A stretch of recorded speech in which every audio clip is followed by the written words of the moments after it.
आप सभी का मेरे YouTube चैनल में स्वागत है। मैं चांदनी बिहार से। मैं आप लोग के सामने एक सोहर गाने जा रही हूँ। वीडियो पसंद आए तो लाइक शेयर सब्सक्राइब अवश्य कीजिएगा और गीत को लास्ट तक अवश्य सुनिएगा और एक प्यारा सा कमेंट करके अवश्य बताइएगा। चलिए एक सोहर हम गाने जा रहे हैं। चलिए अब गीत हम शुरू करते हैं।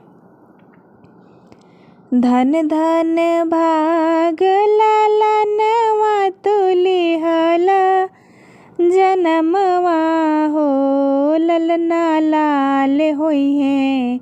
फुलवा के दीपक मनवा में आस जागल हो। नकिया तहवे जैसे माई के अखी यह बाबूजी के हो।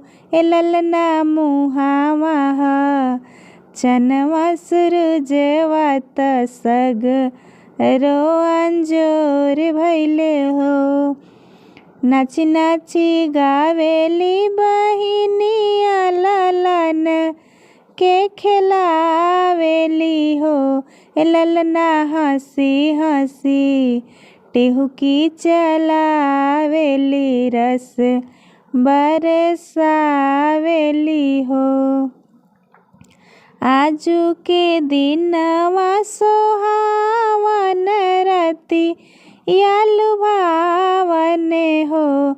ए ललना दीदिया के होरिला जनम ले होरिलवा बड़ा सुंदर हो।